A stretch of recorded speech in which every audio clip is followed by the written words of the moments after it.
And then I sort of make them lean into that and I say, listen, like, sometimes it's very easy to look at somebody like myself and say, oh, must be nice. Just being able to explain to them that it wasn't always easy and that there were dark days. For every up, there was a down. I think hearing that helps them to sort of conceptualize this idea of grit that, even when things seem tough, difficult, impossible, that's where you really have a chance to show what you're made of.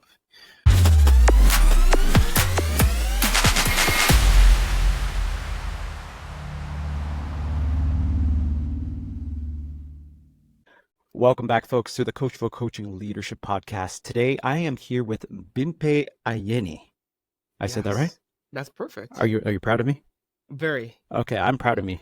It's a literal pat on the back right now. Yes. It's like I'm starting my morning right. You know, Yes. I can't pronounce my name. So, hey, Bimpe, I think there's going to be some questions later in the, people watching this video, all these certificates in the background and what's going on here.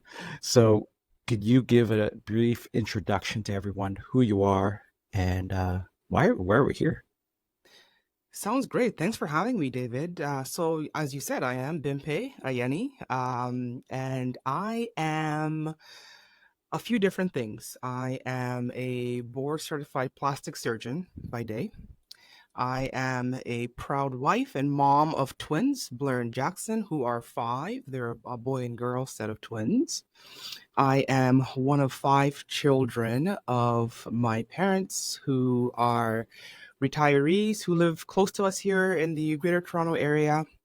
And outside of my 9 to 5, my 5 to 9 is that I'm an entrepreneur and a small business owner. I founded a skincare line for men called Blair and Jack, which of course is named after my dynamic duo, the twins. Yes. Mm-hmm. And before we start recording, you were saying you actually have a headset just like I do. This, the ones that cover your ear, but somehow with Yes. 5-year-olds, Yeah. they go into some other dimension, right? Just literally vanish. And my little ones, when you ask them, they sort of look at me just staring blankly. And I say, well, where's X or where's Y? And they say, I'm not sure. That's their new answer for everything that has disappeared in the house. Never a dull moment. I'm sure there's never a dull moment. Are they twins? Mm-mm. I They're see them twins, on your yeah. website. Oh, okay. Yes, they are. Yeah. So Blair is a whole minute older than Jackson, and she reminds Oh my him gosh. and us of that every day. And Okay. they're like a little old married couple because, they go back and forth and chit Mm-hmm. chat. They narrate their own day. Mm-hmm. They're very close. They drive each other nuts because they know everything about each other. Yes. Yes. Yep. They are adorable in that photo with you and your Thank husband you. on Thank you. and for folks listening, blairandjack.com is the Yes. website. The We'll put it in the website. show notes later. Mm-hmm. And so that's your 5 to 9 job. So I think one of the questions that came to mind when I looked at, some of your achievements on bimpeayeni.com or drbimpe.com, sorry. Yes. And your LinkedIn profile as well as Blair and Jack is, and then you're one of 5 children as well. Yes. It seems like you're able to manufacture time in the 24 hours. And I'm curious, and I'm sure everyone else is curious. You're a full-time plastic surgeon, head of plastic surgery. Is that right? Yeah, I just finished my term. Yes, I was the chief of Yeah. plastic surgery at South Well, Lake. oh, excellent. So Yeah. you're the chief of plastic surgery, and you have, twins, and you started your own business. How do you make that time, and how do you divide your energy out? Such a good question. I think, there's so many different ways that I look at it. I think watching my mother manage 5 kids with 5 different sets of interests. We all, played sports. We had jobs to get to before we could drive. We would even just something as simple as parent-teacher interviews. When you've got 5 kids and 4 sets of teachers for each kid, how do you make that work? So learning how to be super organized, with managing time is something I sort of was exposed to earlier on, and that's brought me into my own adulthood, being able to juggle different demands.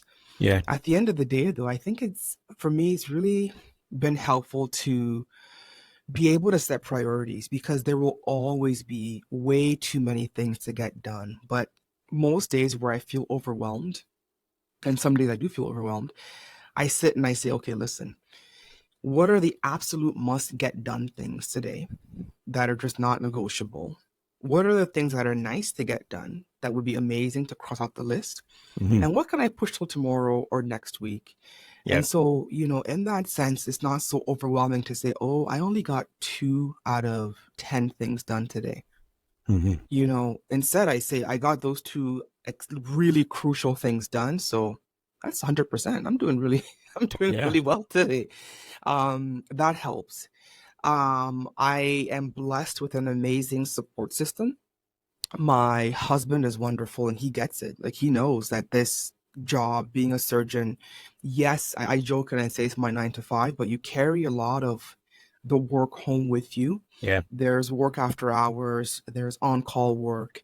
Those different things really change and shift what your schedule looks like. So even for the most organized person, you have to be open to last minute changes in your schedule. Hmm. And, we have a great system where we learn how to roll with it. If it Yes. means you bring the kids to their skating lessons, I'll duck out to go see somebody in the merge and I'll come back and meet you and then we'll go out for brunch. That's a win.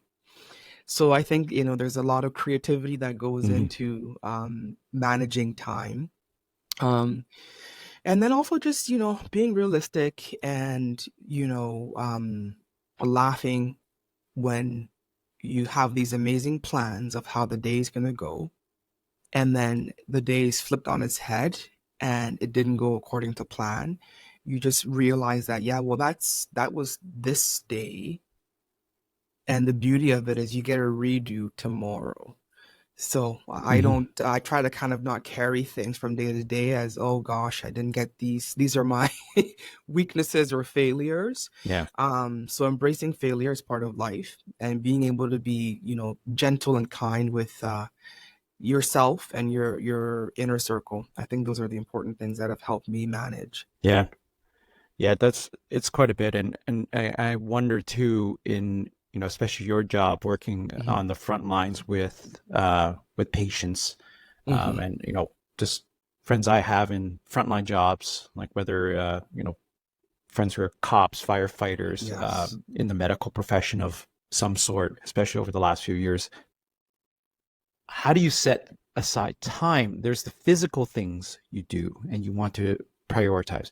How do you set aside time for the mental burden and the recognition or the release of that?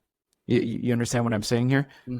Hmm. Yeah. And because I don't think that is factored in, especially Yes. with like busy and high achieving individuals, right? Where how do you do that, and how do you make sure that you don't take a vacation when you're ready to burn out? That's way too Right. late. Um, Yes. so I guess have you developed any strategies around that? And I'm just curious what they are. Well, it's funny when you mentioned vacation. I that in my head, I thought, maybe he knows all my secrets now, because my younger brother, who's also a surgeon, I actually have three brothers who are surgeons, but the youngest, the baby, it's funny because you think in terms of birth order, oh, the babies they're usually very spoiled and Yeah. everybody Where do coddles you sit them. in the five? I'm number three, the middle child. I'm number three as well, by Yeah. the way, Oh, out of that's cool. five. Really? Get out of here. Hmm. We share more in Wow. common than you think. Yeah, totally. Okay, so I'm not sure if this is the same for you, but it's kind of a fun place to be. You're, you know, like the UN ambassador of the family, right? Hmm. Because you're kind of, Yes. straddling the Hmm. younger ones, the older ones, and stuck right in the middle.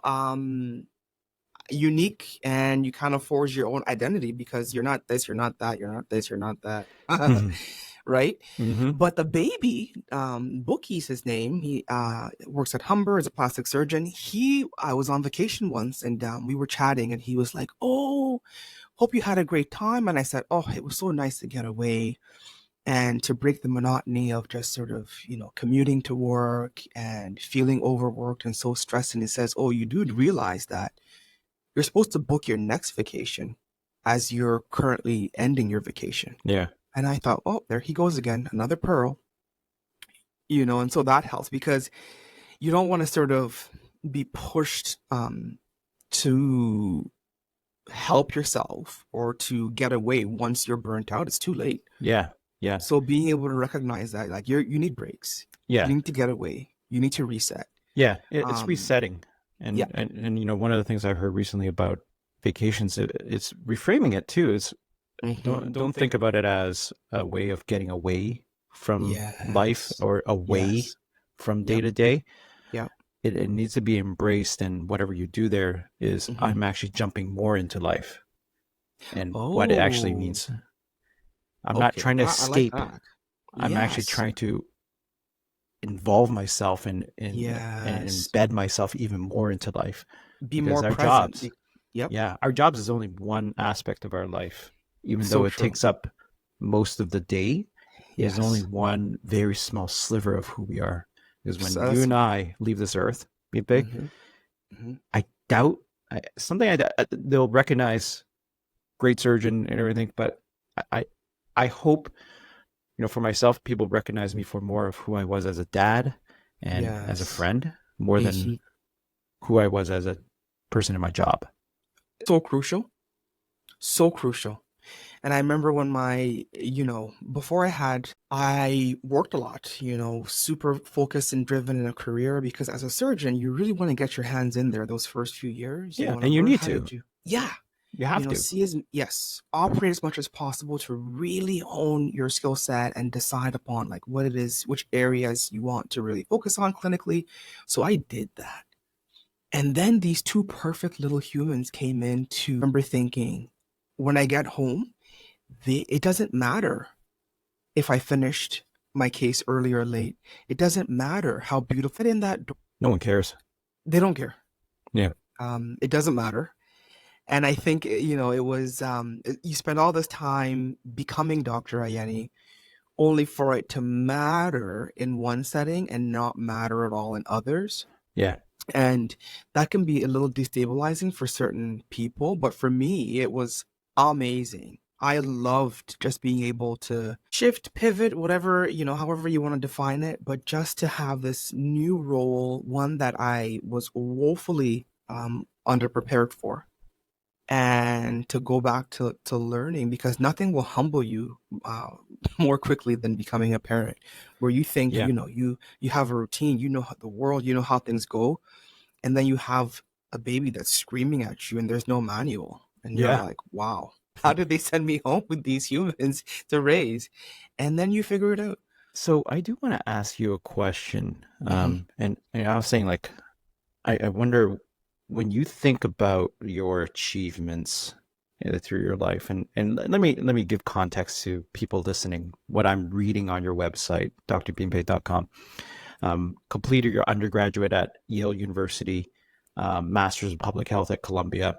During your undergraduate studies, you had opportunity to study at Oxford in England. You came back, you did med school in University of Ottawa, then you completed your plastic and cosmetic surgery training at McMaster, and you did a fellowship at Harvard. Hmm. And I see that you did a stint at Beth Deaconess, Medical Yeah. Center, and Hmm. now most recently you were the head of plastic surgery at Southlake. Hmm. And so you look at that on the outside, I see achievement. I'm curious, from your perspective, when we close this website and we close our eyes, Hmm. what do we not see that got you there? That got me there. Oh, great. That's a really very good question. I think what got me there and got me to all the different stages and phases of life was grit, perseverance, pushing myself, not taking no for an answer, and really just embracing all of that. And support from my family, support from my mentors. But yeah, I think it's a testament to what can happen when you have parents who tell you that you can do anything and be anyone, Mm. that there are no limits to what you can achieve if you push yourself, that hard work can't be substituted, Hmm. that especially in watching my father and his journey, profession as well, he's a retired surgeon, of the many things that I've learned from him, and boy, there's a long list. I think work ethic was the crucial piece, and that coupled with the fact that nice guys can finish first. My dad is Hmm. a nice man, pleasant, Hmm. because sometimes you sort of fit into stereotypes where the world has defined you as something. Well, you're a surgeon. You walk into that OR and you own it, and you Hmm. boss people around and you throw instruments if they're the wrong ones. And my Yep. dad didn't subscribe to any of that. He was Yep. pleasant. He said hi to every single individual he would see in the mornings. And so, as a student, when you walk by and you've seen other surgeons behave a certain way, and then you see your dad, who's this gentleman and scholar, that has an impression on you, and you start to say, oh, there are alternatives. Yeah. It's Yeah. okay to be nice. Nobody wants to be around a jerk, so No, don't do that. no one likes a jerk. No one likes a jerk. And Be nice. It's free. what might seem like you'll get what you want. It's good, a good chance you'll get what you want in the short term. But Yes. what is what good are Imp- you doing I see. to, when you impact a broader group of people that, Mhm, the people that surround you, mhm. your coworkers, what are you doing? How are you representing your profession Right. when you do that? And that attitude I think is pervasive in many professions, right? Absolutely. Like, oh, we got to be loud, obnoxious. I've had friends who worked on Wall Street, and Yes. like they, I one friend I know worked on Wall Street. It was one of the early jobs, and Mhm. said, "Wow, it's a good thing that I burned out and left there." I go, Oh, "Why?" wow. He's like, "I would have been a coke addict and alcoholic, right?" Wow. And he Yep. goes, and that was how you integrated into that world, Interesting. unfortunately. Yep. It's very scary. And Mhm. The Wolf of Wall Street, when you watch that, you're like, yeah, Yes. it's not too far from the From the from the truth. truth. Yep. Um, and so there are alternatives to how you can act, For sure. right, and how you can be, Yep. and it leaves you're leaving a legacy, right, Absolutely. and you're leaving a different legacy, and Mhm. you're building up your community in that way. You mentioned the word grit, and that's been a Mhm. big theme in a lot of my podcasts. And Mhm. I don't think I think it was Angela Duckworth 10 years ago in her TED talk brought Mhm. that up. She's a prof in I can't remember, Stanford or something, but Mhm. she did a study and talking about how grit was a determining factor for success in children. But how do you teach grit to the students you work with, to your family? I'm curious what's your approach there? So I think grit is something that it'd be so easy if we were all born with it, but I think it's something that you can be taught, something that you can recognize. So in teaching, or in speaking with my mentees, I just kind of start by getting an idea of, what are their challenges, what are they struggling with, and then I sort of make them lean into that, and I say, listen, like, sometimes it's very easy to look at somebody like myself and say, oh, must be nice, you made it because of XYZ, you did that, you worked hard. But I think sometimes just being able to explain to them that it wasn't always easy, and that there were some very, very tough situations. There were dark days. For every up, there was a down. I think hearing that helps them to sort of conceptualize this idea of grit, that, even when things seem tough, difficult, impossible, that's where you really have a chance to show what you're made of. And that some things are super hard, but I keep saying over and over, you can do hard things. You can do hard things. We're going to complain a little bit because we just had you call it a code gray Yes. network was messed up. Riverside.fm that we're using was just not working. So we are switching platforms right now Yep. to another We're recording nimble. platform. We are nimble. So it goes back to what you talked about at the beginning. It is what it is. We're just going to roll with it. Yeah, Right?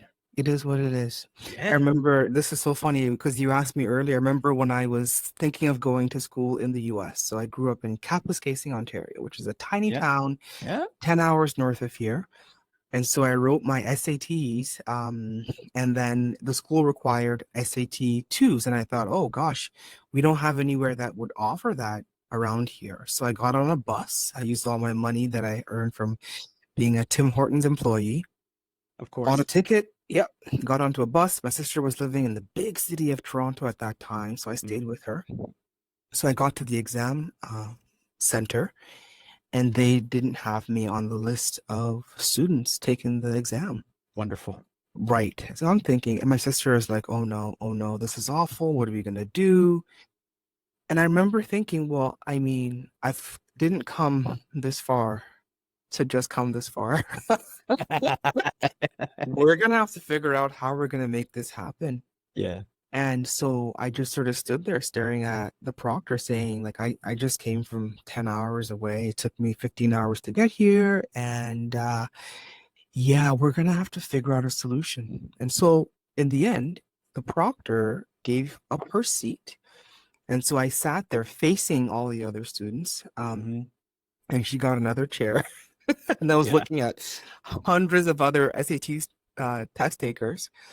And I finished on time and it went well. Here Um, you are. yep, that's life, right? A lot of Yeah. curveballs, and you just gotta find a way to make it happen by just focusing on why you're there. What's your goal? What's your mission? Yeah. Yeah. Mhm. It's okay. It's all good. That's the one thing I say to folks. It's all good. I'd love for you to talk more about your company, Blair and Jack. So the story begins about 7 years ago. My husband, Ade, like a lot of men, shaves and gets bumps.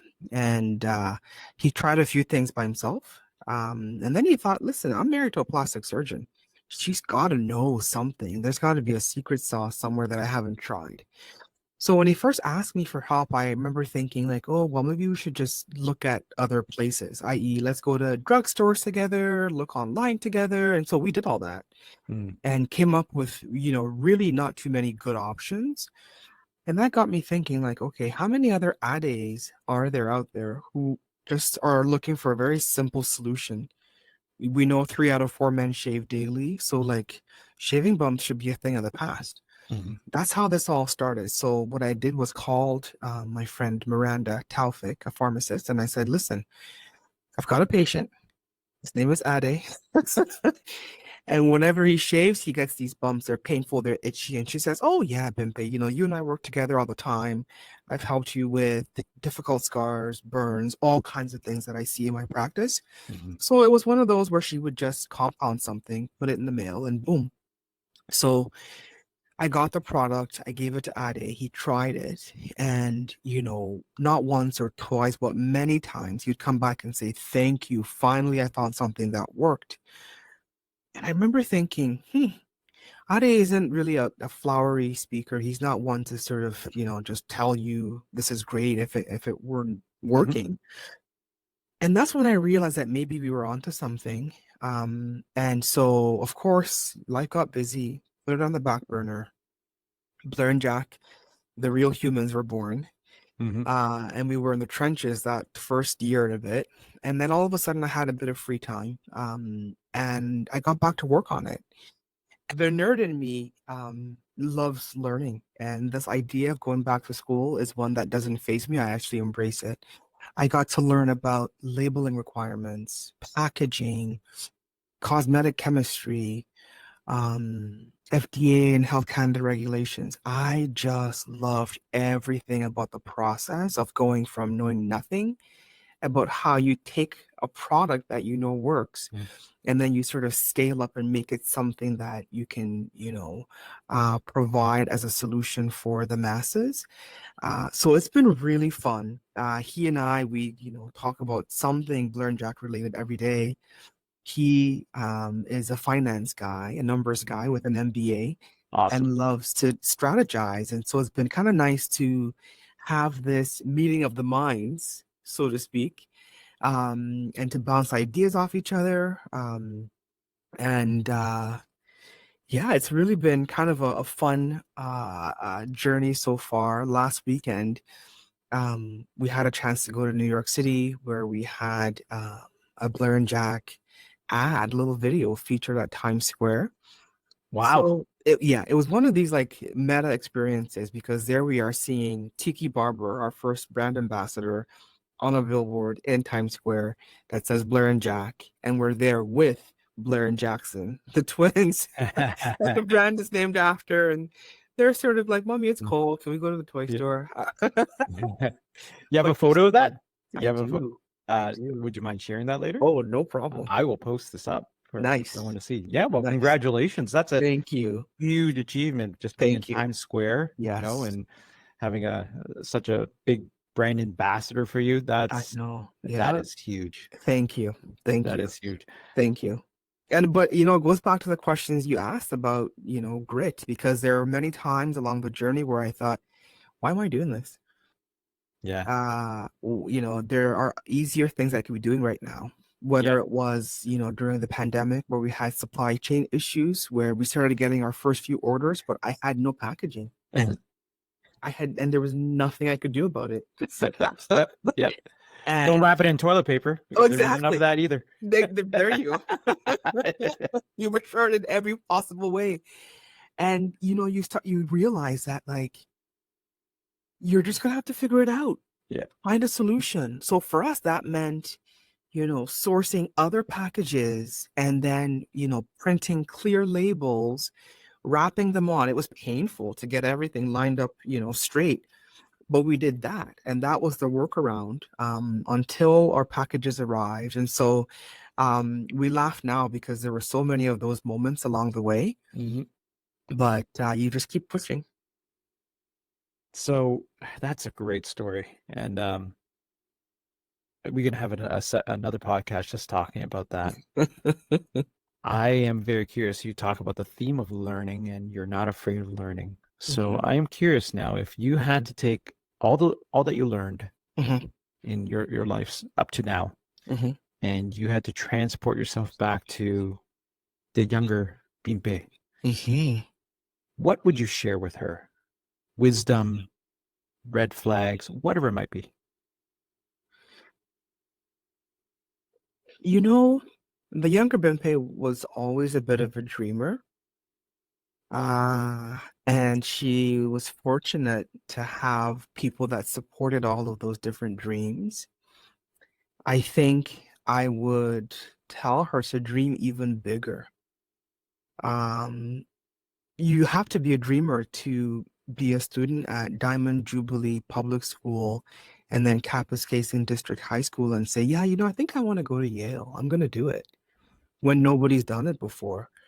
Um, I think I would tell her also that everything's going to be okay because there's that year, no matter how old you are, of yeah, what if I fail? What if this Mm. doesn't work out? I would tell her that failure, which is something I learned as the years went on, that failure is part of succeeding, and that it's okay to fail. Don't be so afraid of it because I know when I was younger, it was just like, wow, like, what happens if and when that occurs? Like what does life go on? And I would tell her absolutely and embrace it, embrace those tough moments because some of the best lessons I've learned in life are when you really can't see a way forward and you're struggling and thinking like, geez, Yeah. somebody save me. To know that you're enough, you can save yourself. And that if there are times where you really do feel that overwhelmed, it's okay to ask for help. That took me a long time Mm. to realize and come to terms with because asking for help is not a sign of weakness. That is not a failure. Yeah. Yeah. Mhm, And asking for help. And mhm, I see like in your in your public profile too, like mentorship is very important. It's something you Yes. try to get across to the Hmm. community. Hmm. You want to briefly just talk about that? I know you're really involved in your Yeah, community I talking about am. mentorship. Yeah. Yeah. I think for me, mentorship is so crucial because I was blessed to have so many. And mentorship for me doesn't mean you have an older adult in a profession who guides you along the way. My siblings are my mentors. They always have been. My parents were my first set of mentors. And so I think sometimes you look so far externally for them, but oftentimes they're right there. Hmm. My sister taught me how to write. She helped me with write my Yale application essays. Hmm. So Hmm. we got into Yale. It's teamwork. Right? And, just learning how to collaborate, learning how to speak publicly. I learned all those things from my siblings and my parents. I had learned along the way also that sometimes you have to go out there and, find a mentor, as in you see somebody who's doing something wonderful, or you're impressed by how they're approaching things. And, the shy younger me would sort of just admire them from a distance. Whereas, the 40-something-year-old me now will say, "Hey, how's it going? I love X, Y, and Z about your approach and how you're doing things. Do you mind if we connect or stay in touch?" And so mentorship is this very fluid process, Hmm. and you don't stop becoming a mentor or a mentee. And a lot of the things I say, the messages that I pass on to my mentees, it's just people just need to hear that they can do it. It's very intimidating to hear about somebody who's accomplished a lot because you think, well, I don't have the same set of skills or the knowledge or whatnot. And it's always really important to go back and remind everybody that, yes, I'm a plastic surgeon now, but I didn't know how to suture 20 something years ago. Hmm. Right. So to kind of take yourself back to, where you were at their level and to let people know that they're going to be okay.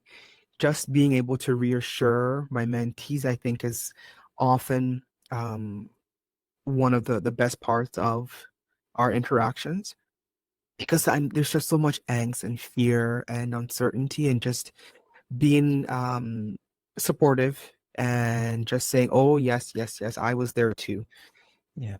Yeah. Mhm. Just recognition and Yes, acknowledgement that yes, and being honest, like I was there too. yes. And I think that's very powerful to Hmm. real for people to realize, like, Hmm. yes, you're gonna have to work hard, you're gonna have bumps in the road, but it's Yes, okay. it's And okay. that's how I got here too. Absolutely. And that's how you're gonna get here too, right? Exactly. Where we're here is. Yep. So I always leave the last question to my guests to ask me. It could be about anything and everything. Oh, What's your question to me? my question to you. Oh boy. Well, you've asked me so many great ones. So, David,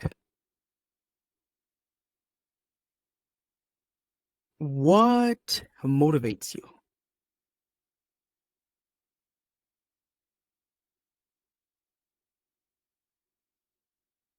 I love being a beginner again.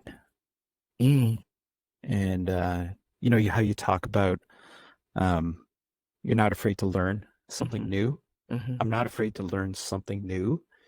And when I'm passionate about something, I it's time just flies by. Hmm. You know what I mean? Like Yep. time just flies by when I love something. And I think that's the key thing, right? Like Hmm. I think what motivates me is just learning something new. Hmm. Podcasting was new for me a Hmm. year ago, Hmm. and now it's like, oh, this is fun. This is super fun stuff. So, Hmm. Hmm. um, but also I believe, and I strongly believe that discipline is very important too, because Hmm. motivation could be very fleeting, but Yes. your discipline is priceless. Hmm. That's what's going to get you is the grit. That's Yes. what's going to get you through the days and those mornings or evenings when you're tired. You're just going to do it because it's going to get me to the next step. Hmm. So that's what motivates me. Amazing. Yeah. Amazing. Well, Bimpe, Yes. it's almost an hour. Wow. Yeah, yep. Felt like a few minutes. Yeah, minus all the little glitches here and there, but that's Mhm. okay. You know, we roll A-okay. with it. Yeah. Absolutely. Um, I'll make sure that we post all your deets on the in Cool. the show notes. But Awesome. thank you very much. This was amazing. So good. And you're very, I love the way you like the vibe is just it's great. Everything just flowed beautifully. I felt like we were at a coffee shop just chit-chatting. That's been the story of my life where, Nice. where it's just, hey, we're just having a conversation. Yep. All Yep. right, I'm gonna stop the recording now. All Okay. right, thanks, Bimpe. Thank you. Thanks. Have a great day. Let me know if you want anything else and we'll go from there.